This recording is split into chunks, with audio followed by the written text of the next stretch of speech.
What can you tell us about tomorrow's lineup, Coach? Nothing. We haven't decided. So we just today we went. Don't look into who we had with who. We're just like the other day.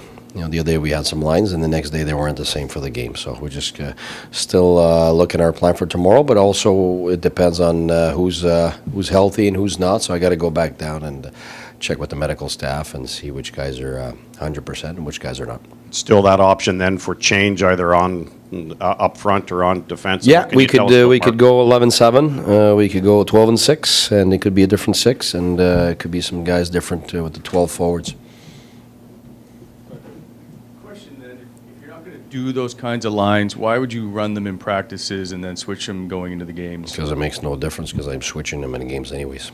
So, my philosophy is get everybody to be able to play with anybody at any moment, and it's been like that since day one. It's not gamesmanship to keep the opponent. It's not gamesmanship to keep the opponent off balance. No, because they're not watching our practices. So it's all about us. Really, they do their thing, we do our thing. So we're not watching them; they're not watching us. I mean, I start the game. I don't like a line, so then I switch it after 5 minutes.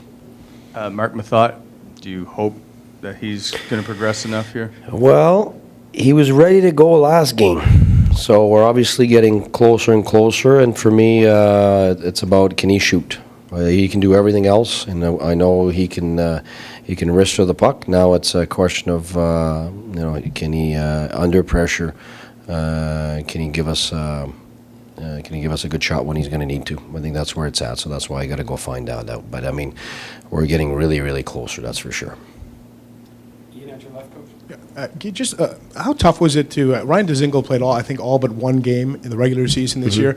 How tough was it for you to take him out of the lineup? And if in fact he does come back in, what does Dzingel bring to your? Well, it's not just Dinger. It's I've been coaching quite a few years now, and my philosophy is always about building up people. And when you got to take a guy out, it's tough because it's not what you want to do. And that's one of the reasons why we wanted to keep a real small amount of players at the beginning of the year is to get our chemistry real fast and to be able to develop guys like Zinger, which we did. But at this time of the year, that's not what it's about. It's about having the most bodies available, healthy, and the most tools available. And you hope to go deep, and if you go deep, you're going to need everybody. So to answer your question, for me, it's hard. It is. Players are not numbers; they're people, and I don't think I've had one decision where it was easy for me to take somebody out in a long, long time. Not just this year.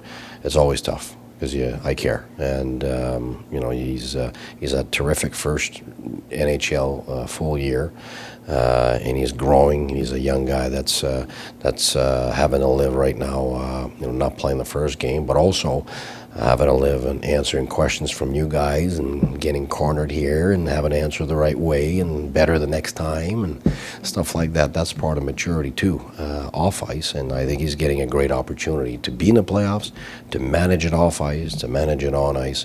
So although it's tough to take him out, at the same time it's good for his development to have to live all of that. And whether it's him or somebody else, I mean, it's no fun to keep Kelly out last game.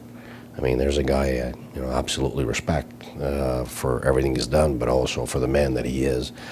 And when you sit down, you really don't want to sit a guy like that out. But then you got tough decisions, and you got other guys that have brought us something that we need that particular game. And I mean, he's the ultimate pro, and he's handled himself that way. And with the guys that weren't playing, he was a leader out there. So he just he's handling it like somebody should, the best way possible as a leader. So I mean, although it's tough for me, I have to make those decisions, and I'm not the only coach in the league. I think everyone has to make those decisions. Guy, what are your thoughts on Carlson's first game of the series, and is there a decision to make whether to put him out for practice or rest him to give him an extra day without ice at all? No, we're not at. I mean, he's feeling fine. He played a good game. He's feeling fine, but we also know that every day towards the 100%. If he's missing 2-3%, it's important. He had the day off yesterday, and today we wanted him out earlier. and he gets the ice time, and so we just want to make sure that things don't flare up. Just on his first game, do you think he? Well, he got an assist on our goal, and I thought he played well in the power play. Also, did very well in our breakouts and everything else. So I think he played very well. A lot of people say that Tuukka Rask stole the game for the Bruins. Do you need your goalie to steal a game for you? I don't think our goalie needed to be better than he was last game. I mean, the 2 goals that were scored against him is a direct result of everybody else in front turning the puck over repetitively on the same shift. So it doesn't matter who you have in nets. If you turn the puck over 9 times in 2 shifts, at some point it's bound to hurt you. So I think our goalie's at his best right now. You look at his minutes played lately and the saves that he's made. He's been terrific. So I hope we don't have him stealing games. That means we're not playing good enough. Hier, vous avez dit que le trio de Bergeron, Marchand ont eu 2 chances de marquer dans toute la soirée.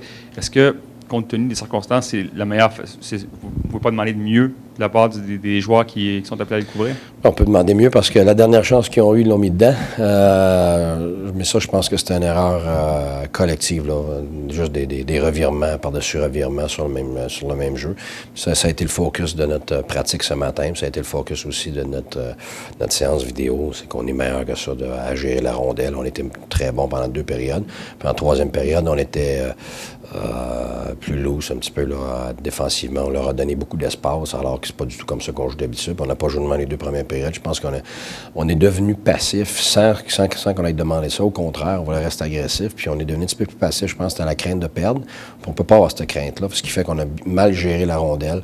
Ça a ouvert de l'espace à cette ligne-là en 3e période. Puis ça leur a donné le but. Fait que c'est sûr qu'on a bien fait une bonne partie. T'sais, quand t'es 12-0 les lancers, pour toi, dans une période complète, c'est parce que tu fais quelque chose de très bien. C'est juste qu'on l'a pas maintenu pendant 60 minutes. La 3e période était correcte, mais c'est passé d'un play-off d'être juste correct en 3e période quand tu mènes.